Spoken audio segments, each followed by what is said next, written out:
Hello friends, good morning to all of you. Welcome back to my YouTube channel Priyanka biology. तो आज का topic है हमारा respiration in organism. Topic है respiration in organism. लेकिन इसके पहले कि क्लास में ब्लड बताए थे, हार्ट बताया था, इसमें कुछ छूट गया था। Topic types of blood cells. Cells कौन से जो ब्लड में सेल्स होती हैं कौन कौन सी होती हैं, या भी ब्लड के टाइप्स कह सकते हैं। We can say blood types of blood. तो कौन कौन सी टाइप होते हैं वो छूट गया था, थोड़ा सा टॉपिक था। तो 3 टाइप्स के होते हैं, आरबीसी, डब्ल्यूबीसी एंड प्लेटलेट्स। तो यह टाइप्स ऑफ ब्लड या सेल्स टाइप्स लिख दो ब्लड में, टाइप्स ऑफ ब्लड। ये पहले का टॉपिक में मिस हो गया था, टाइप्स ऑफ ब्लड। तो 3 टाइप्स, पहला हो गया आरबीसी, इसका फुल फॉर्म है red blood cells. Red blood cells होते हैं, इसमें जो रेड पिगमेंट्स होता है उसे क्या बोलते हैं, हीमोग्लोबिन बोलते हैं। क्या बोलते हैं, हीमोग्लोबिन। इनमें रेड रेड पिगमेंट्स होता है, पिगमेंट क्या बोलते हैं, हीमोग्लोबिन। इसमें हीम क्या है, हीम आयरन होता है, ग्लोबिन होता है। तो हीमोग्लोबिन की प्रेजेंस के कारण ही ब्लड का कलर क्या होता है, रेड होता है ना। तो रेड पिगमेंट्स क्या होता है, हीमोग्लोबिन की प्रेजेंस में जो ब्लड का कलर है वो रेड होता है। आपसे क्वेश्चन पूछ लिया जाएगा ब्लड का कलर रेड क्यों होता है, हीमोग्लोबिन की प्रेजेंस में। सेकेंड है आपका WBC, white blood cells. White blood cells, white blood cells हैं। व्हाइट ब्लड सेल्स क्या होती हैं, सिंगल सेल से मिलकर बनी होती है। आपको बता चुके हैं पहले कि सिंगल सेल से मिलकर बनी होती है। जैसे कि अमीबा अपना शेप चेंज करता रहता है, उसका कोई डिफिनिट शेप नहीं रहता, वैसे ह्यूमंस में डब्ल्यूबीसी सेल्स होती हैं जो ब्लड में होती हैं। ये भी अपना शेप जो है चेंज किया करते हैं, इनका भी कोई जो शेप होता है वो डिफिनिट नहीं होता है। और ये इनका काम क्या करती है, ये आपकी बॉडी में जो जम्स होते हैं, जो इंटर करते हैं, उनको आने से क्या करती है, फाइट करती है, उनसे लड़ती है। आपकी बॉडी में जो वायरस बैक्टीरिया जम्स होते हैं वो आपकी बॉडी में जब इंटर करते हैं तो उनको इंटर करने से प्रिवेंट करती है, उनसे फाइट करती है, लड़ती हैं। तो ये किसके अगेंस्ट काम करती हैं, एक्ट एज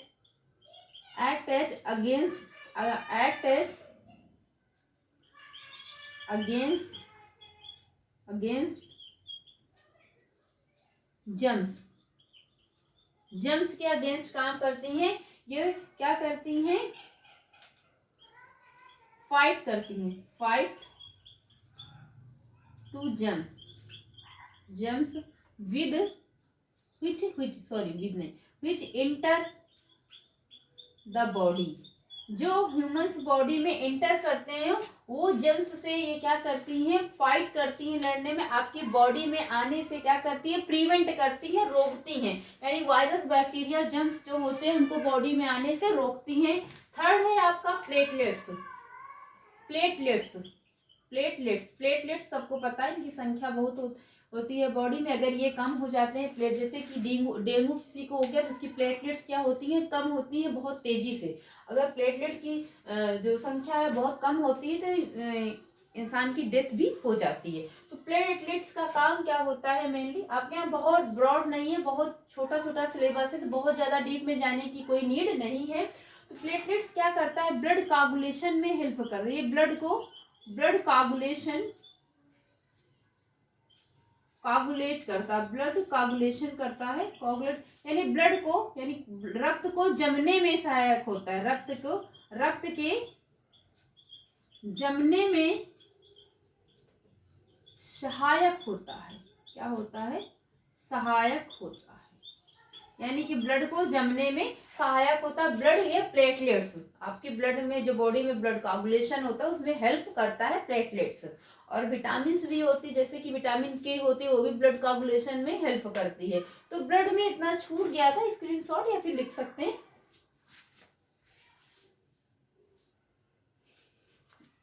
आगे भी हम पढ़ेंगे रेस्पायरेशन इन ऑर्गेनिज्म। रेस्पायरेशन क्या होता है, रेस्पायरेशन कैसे होता है, ह्यूमंस कैसे करते हैं, एनिमल्स में कैसे होते हैं, बहुत लंबा नहीं खींचना। तो रेस्पायरेशन में दो वर्ड है, inhale and exhalation. Inhalation and exhalation क्या होते हैं? इनहेल का मतलब होता है इनहेलेशन या इनहेल करना, ऑक्सीजन को अंदर लेना, इन्वायरमेंट से O2 को अंदर लेना इनहेल बोलते हैं। एंड एक्सहेलेशन का मतलब लंग्स से कार्बन डाइऑक्साइड को बॉडी से बाहर रिमूव करना एक्सहेलेशन बोलते हैं। अगर हम एक्सहेलेशन बोलेंगे आप समझेंगे कि कार्बन डाइऑक्साइड को टॉक्सिक के फॉर्म में बॉडी से बाहर निकालते हैं। इनहेलेशन का मतलब होता है ऑक्सीजन को बॉडी में इंटर कराना। तो इनहेल एक्सहेलेशन आई होप आप समझ गए होंगे कि इनहेल एक्सहेलेशन क्या होता है। जैसे यहाँ रेस्पायरेशन का प्रोसेस है, ऑक्सीजन इन्वायरमेंट में क्या, एयर में क्या होती है, ऑक्सीजन होती है। ऑक्सीजन क्या करता है, फूड को ब्रेक डाउन होने में हेल्प करता है।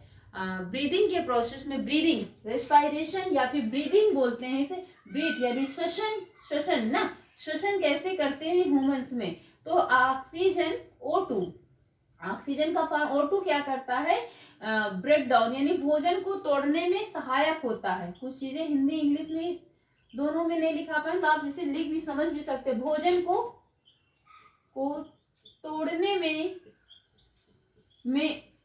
सहायक होता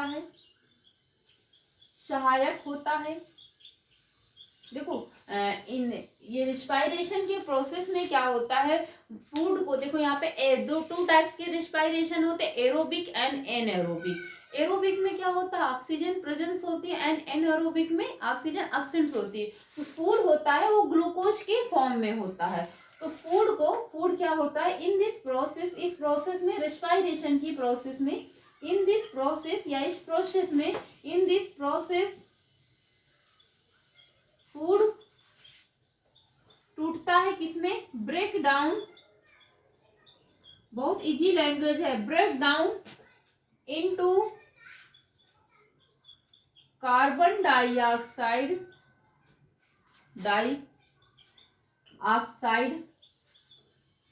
and water and release energy. और क्या रिलीज होती है, रिलीज एनर्जी वही ऑक्सीजन, रिलीज होती है energy, called cellular respiration.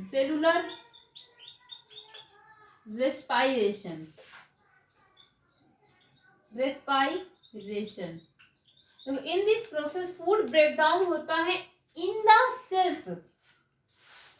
Food किसमें ब्रेक डाउन, सेल के अंदर food, in the sales means क्या होती है, कोशिकाएं होती हैं। ये चीज सबको बता चुके हैं ना कि सेल्स मीन्स क्या होती हैं, कोशिकाएं होती हैं। तो in this process food break down in the sales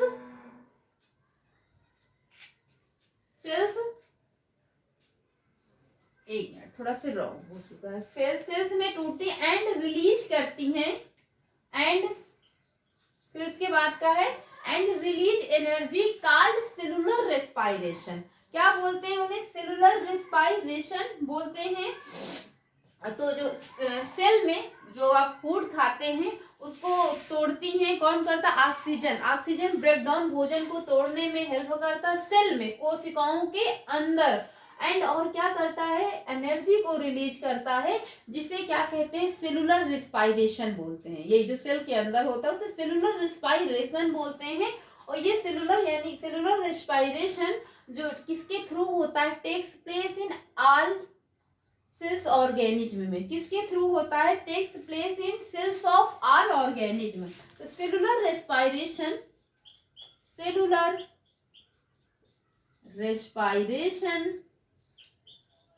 respiration takes place किसके थ्रू होता है, takes place in cells of all organism, cells of all organism यानी सभी कोशिकाओं में, जीवों की सभी कोशिकाओं में होता है। किसमें, जीवों की सभी कोशिकाओं में ना, जीवों की लिख सकते हो हिंदी में, सेल्स ऑफ ऑर्गेनिज मतलब जीवों की सभी कोशिकाओं में, यानी सेलुलर सेल, देखो सेल से ही मिलकर बना हुआ सेलुलर, तो सेलुलर रेस्पिरेशन जितनी भी सभी जीवों की कोशिकाएं हैं, all cells of all organism, सभी जीवों की कोशिकाओं में सेलुलर रेस्पिरेशन जो है पाया जाता है, होता है। तो इतना आप समझ गए होंगे कि ऑक्सीजन देखो भोजन को तोड़ने में सहायक होती है, वही चीज इंग्लिश में लिखा है कि food break down in the cells and release करती है एनर्जी कॉल्ड सेलुलर रेस्पिरेशन, जिसे कहते हैं। आगे क्या है, एरोबिक एंड एनोबिक। देखो ये फूड जो है क्या होता है, ग्लूकोज के फॉर्म में होता है ना, या फिर ग्लूकोज कह सकते हैं या फूड। तो देखो एक रिएक्शन है, लिखना है ग्लूकोज, ग्लूकोज, ग्लूकोज हो गया, presence of oxygen, presence of oxygen, बनेगा क्या, carbon dioxide, carbon dioxide plus water and energy, energy. तो ये है, जैसे ग्लूकोज जो है ब्रेक डाउन होता है, या फूड को लिख सकते हैं, फूड ब्रेक डाउन होता है कार्बन डाइऑक्साइड एंड वाटर में, यूजिंग ऑक्सीजन रिलीज करती है क्या, एनर्जी। तो उसे क्या कहते हैं, एरोबिक रेस्पिरेशन या ऑक्सीकरण अभिक्रिया बोलते हैं। देखो दो टाइप के रेस्पिरेशन, श्वसन की जो अभिक्रिया है, श्वसन अभिक्रिया दो प्रकार की होती है, ऑक्सीकरण अभिक्रिया एंड अनऑक्सीकरण अभिक्रिया। तो ऑक्सीकरण में ऑक्सीजन प्रेजेंस होती है, अनऑक्सीकरण में ऑक्सीजन प्रेजेंस नहीं होती, वही हो गया इंग्लिश में एरोबिक एंड एनएरोबिक। तो ये एरोबिक हो गया, aerobic, aerobic respiration, aerobic respiration. तो ग्लूकोज प्रेजेंस ऑफ ऑक्सीजन, देखो यहाँ पे ग्लूकोज या यही देखो रिएक्शन समझ के लिख सकते हैं या फिर लिख सकते हो, कोई जरूरत नहीं कि हर चीज आपको नोट ही करे। तो ग्लूकोज ब्रेक डाउन होता है यूजिंग ऑक्सीजन करके, ऑक्सीजन की प्रेजेंस में ग्लूकोज ब्रेक डाउन लिख सकते हैं, ग्लूकोज टूटता है, टूटता है, प्रेजेंस ऑफ ऑक्सीजन, ऑक्सीजन का यूज करके कार्बन डाइऑक्साइड और वाटर में क्या बाद में रिलीज क्या करती है, एनर्जी को रिलीज करती है। ये क्या है, एरोबिक रेस्पिरेशन है। ह्यूमंस में कैसा एरोबिक रेस्पिरेशन प्रेजेंस होता है। अब यहीं पे एनएरोबिक रेस्पिरेशन हो जाएगा। अब इसी में अब एनएरोबिक यहीं पे लिख लीजिएगा, एन एरो बिग रेस्पिरेशन। यहाँ पर ग्लूकोज टूटेगा लेकिन ऑक्सीजन की अब्सेंस में क्या होगा, ऑक्सीजन की अब्सेंस में यहाँ पर अनऑक्सीकरण अभिक्रिया, अनऑक्सीकरण लिख लीजिएगा हिंदी में, अनऑक्सीकरण अभिक्रिया, अनऑक्सीकरण अभिक्रिया या एनेरोबिक अभिक्रिया, अब्सेंस ऑफ ऑक्सीजन, यानी ऑक्सीजन की अब्सेंस में ये टूटेगा। क्या होगा, ऑक्सीजन की अब्सेंस में टूटेगा ना। तो ये किस में टूटेगा, देखो एनएरोबिक रेस्पिरेशन कहाँ होती है, ईस्ट में। कहाँ होती है, ईस्ट में। कहाँ पे, ईस्ट में होती है, लिख लीजिएगा ईस्ट। ईस्ट क्या है, एक सिंगल सेल यूनिसेलुलर होता है। क्या होता है, ईस्ट यूनिसेलुलर, ये भी यहीं पे लिख लीजिए। एनएरोबिक रेस्पिरेशन कहाँ पर होती है, इन ईस्ट में होती है। ईस्ट क्या है, ये यूनिसेलुलर होता है, यानी एक कोशिकीय होता है। यूनिसेलुलर, यूनिसेलुलर और मल्टीसेलुलर में मतलब समझिए, यूनिसेलुलर होता है ईस्ट। ईस्ट में जब ग्लूकोज टूटता है तो ये अल्कोहल में टूटता है। अल्कोहल, कार्बन डाइऑक्साइड और क्या रिलीज होती है, एनर्जी। तो यहाँ पर वाटर नहीं होता है ना, यहाँ पर अल्कोहल होता है।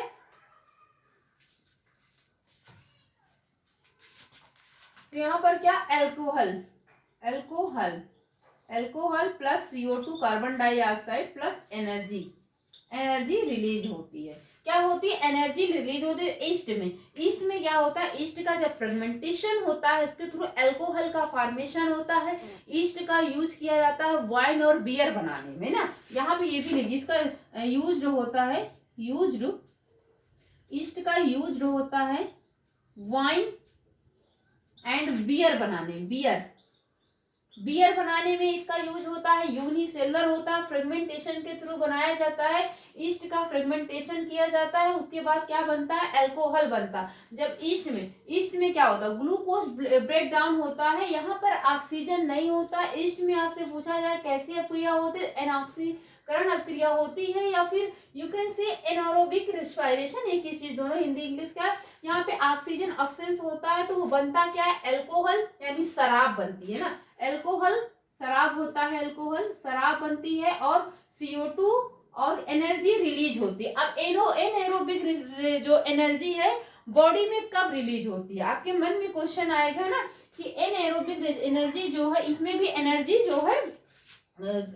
जो है आपको प्राप्त होती है। एनर्जी क्या होती है, एनर्जी आपको प्राप्त होती है थ्रू द एनारोबिक रेस्पिरेशन में। कैसे होती है, देखो, जब आप हैवी एक्सरसाइज करते हैं, जिसे मान लीजिए बहुत तेजी आप रनिंग कर रहे हैं, एनारोबिक रेस्पिरेशन में बहुत फास्ट आप हैवी एक्सरसाइज करते हैं, जब कब आपको एनारोबिक रेस्पिरेशन आपकी बॉडी में होता है, और आप ये भी आपको एनर्जी देती है। तो आप जब क्या करते हैं, हैवी एक्सरसाइज, देखो लिखने से अच्छा समझना, हैवी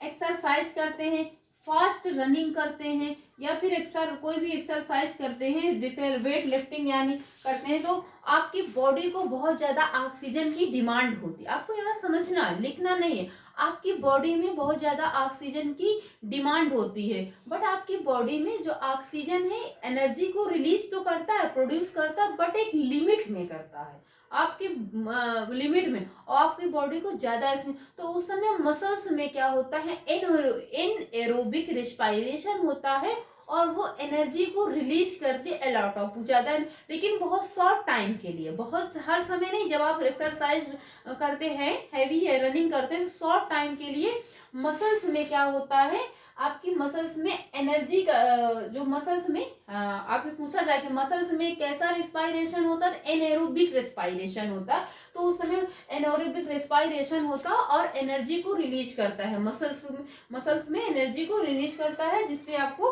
क्या होती है, थकावट, क्या चीज, आपको जब ऑक्सीजन की बॉडी की डिमांड होती है, एनर्जी रिलीज होती है आपको बॉडी को। तो यहाँ से कैसे मसल्स में कैसा रेस्पिरेशन पाया जाता है, अनॉक्सीकरण अक्रिया या एनएरोबिक रेस्पिरेशन। तो इन मसल्स में कैसा होता है, एरोबिक रेस्पिरेशन,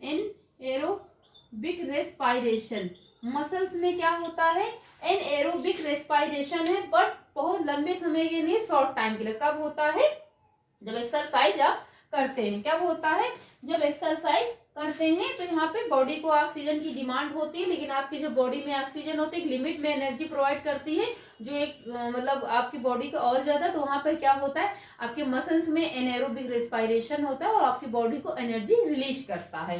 तो यहाँ पर क्या होता है, ग्लूकोज जो है टूटता है, क्या यहाँ पे ऑक्सीजन जो है क्या होता है, अब्सेंस होता है, यहाँ पे ऑक्सीजन नहीं होता है, एनारोबिक के थ्रू आपको एनर्जी रिलीज होती है। तो यहाँ पर ग्लूकोज, देखो बॉडी में जो ग्लूकोज कैसे टूटता है, ग्लूकोज जो है इन मसल्स में मांसपेशियों में,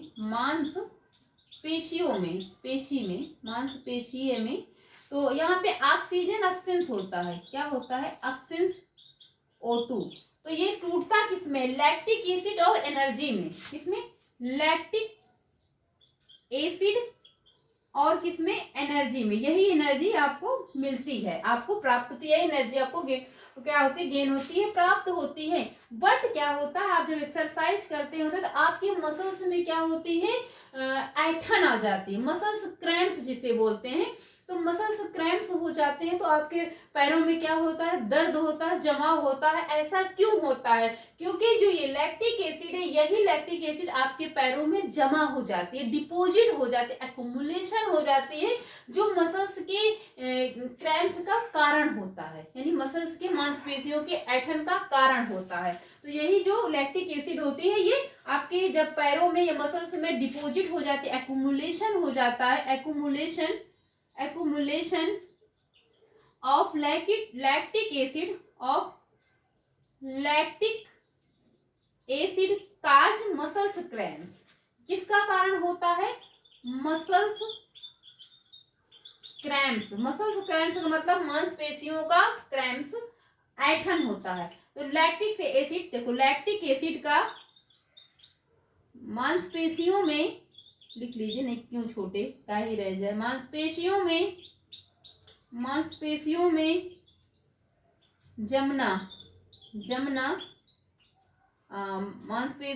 जमना, मांसपेशियों के ऐंठन का कारण होती हैं। मांसपेशी, आप लिखते भी जाइए सुनकर, अगर ना आपको समझ में आ रहा हो तो glucose oxygen anaerobic respiration east में होता है और आपके मसल्स में भी एनारोबिक रेस्पिरेशन होता है। कब होता है बता चुके हैं। ये लैक्टिक एसिड, यहाँ पे जो ग्लूकोज जो क्या बनता है, लैक्टिक एसिड, और एनर्जी रिलीज होती है, यही लैक्टिक एसिड आपके मांसपेशियों में जम जाता है और वो फिर मसल्स क्रैम्प्स यानी मांसपेशियों के ऐंठन का कारण बन जाता है, जिससे फिर रनिंग करने में, चलने में प्रॉब्लम होती। बट जब आप गर्म पानी से सिकाई करते हैं तो यही मसल्स क्रैम्प्स क्या होता है, फिर मांसपेशियां अपनी पोजीशन में आ जाती हैं और फिर इनका ऐंठन क्या है, दूर हो जाता है। जब आप गर्म पानी या गर्म कपड़े से सिकाई करते हैं तो ये प्रॉब्लम दूर हो जाती है। तो मसल्स क्रैम्प्स किसके कारण होता है? लैक्टिक एसिड के जमने के कारण होता है। सर इतना हो गया होगा आई थिंक।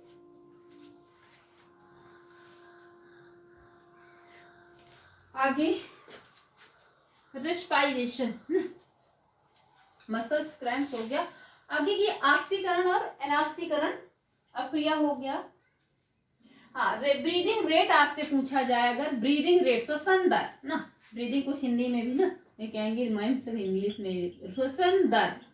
श्वसन दर नॉर्मल कितना होता है? जैसे रेस्ट करते हैं, रेस्ट पोजीशन पर, रेस्ट जब आप रेस्ट करते हैं, आराम करते हैं, तो 15 से 18 होता है पर मिनट।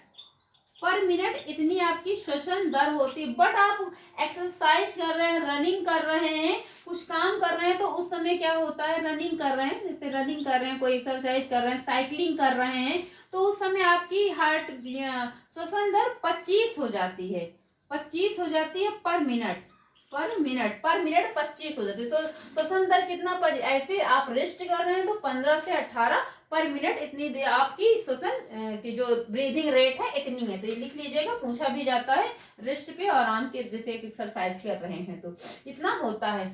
आगे आपका क्या है, लंग्स में देखो आपकी कौन कौन से पार्ट से आपकी आप बॉडी में क्या इनहेल करते हैं, एक्सहेलेशन करते हैं। तो क्या, जैसे कि आप नेजल कैविटी, नाक से आप श्वसन लेते हैं ना, नेजल कैविटी, नीचे क्या बोलते हैं, नेजल कैविटी बोलते हैं, कैविटी, नेजल कैविटी से आप सांस लेते हैं। सांस लेने के बाद वो हवा आपके कहाँ पे, ऑक्सीजन एनवायरमेंट से O2 कहाँ जाती है, लंग्स में जाती है ना। लंग्स आपका कहाँ पर लोकेटेड होता है, लंग्स आपका बिटवीन चेस्ट पे होता है, सीने के बीच में लंग्स होता है। और लंग्स घिरा किससे होता है, सराउंडेड होता है, सराउंडेड बाई रिब्स से, पसलियों से। आपकी पसलियों जो बॉडी में कितनी होती है, 24 पसलियां होती हैं। जोड़े में पूछा जाए तो 12 होती है, नंबर में पूछा जाए तो 24 होती हैं।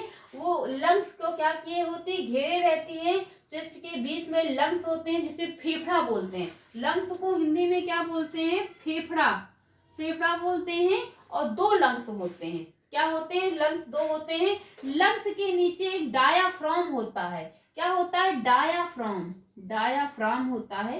क्या होता है, डायाफ्राम होता है। आप कुछ चीजें समझना है, आपको लिखना है। डायाफ्राम, जब आप ऑक्सीजन को नाक के द्वारा नेजल कैविटी से क्या होते हैं, नासिका से अंदर लेते हैं, तो आपका डायाफ्राम क्या होता है, नीचे की ओर मूवमेंट करता है। क्या करता है, नीचे की ओर मूवमेंट करता है। जब ऑक्सीजन को लिखनी है नोट्स कैसे आपको, ऑक्सीजन को जब आप ऑक्सीजन लेते हैं तो डायाफ्राम नीचे की ओर मूवमेंट करता है, नीचे की ओर मूवमेंट करता है, मूवमेंट करता है, करता है। एंड रिब्स, पसलियां, रिब्स क्या होती है, रिब्स मीन पसलियां, रिब्स क्या होती हैं, बाहर की ओर मूवमेंट करती हैं, अपवर्ड, ऊपर की ओर, रिब्स ऊपर की ओर, ऊपर की ओर मूवमेंट करती हैं, मूवमेंट करती हैं, करती हैं। मार्कर बहुत लाइट चल रहा है।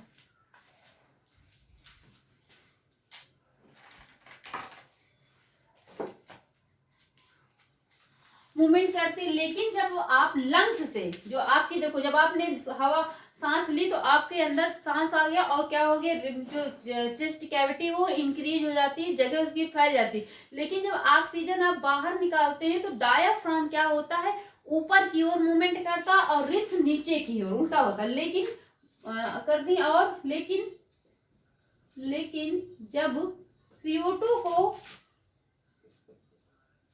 बाहर निकालते हैं तो लंग्स के नीचे होता है डायाफ्राम। देखते हैं जब सांस लेते हैं तो ऊपर नीचे फूला फिचका करता है ना, तो वो डायाफ्राम। तो डायाफ्राम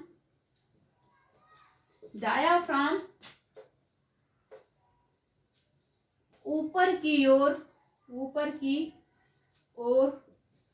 मूवमेंट करता है, मूवमेंट करता है। और रिब्स मीन पसलियां जो 24 होती हैं, रिब्स नीचे की ओर, इनवर्ड, रिब्स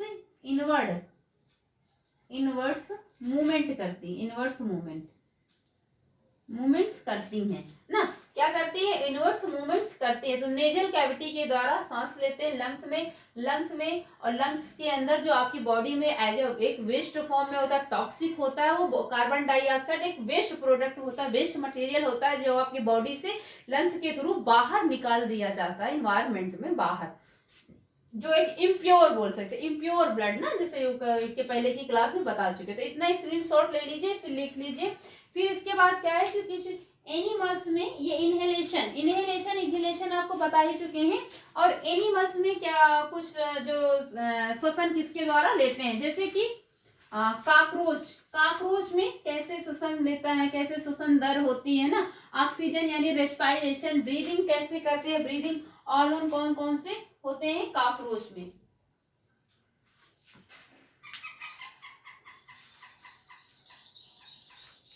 तो एनिमल्स में ना कॉकरोच में क्या होते हैं, ओपनिंग होते हैं, स्मॉल ओपनिंग होते हैं, जिन्हें क्या ओपनिंग्स होते हैं, व्हिच कॉल्ड, जिन्हें क्या कहते हैं, व्हिच कॉल्ड ट्रैकिया बोलते हैं। क्या बोलते हैं, कॉल्ड ट्रैकिया बोलते हैं। यही ट्रैकिया क्या करते हैं, एक्सचेंज करते हैं ऑक्सीजन का, एक्सचेंज करते हैं गैस का एक्सचेंज करते हैं, ट्रैकिया के थ्रू होता है। मीन्स क्या होता है, इनहेल एंड एक्सहेलेशन होता है, कार्बन डाइऑक्साइड को बाहर एंड ऑक्सीजन को अंदर करते हैं। और अगर आपसे पूछा जाए कि अर्थवार्म में, यानी कि केचुए में कैसा होता है ना, अर्थवार्म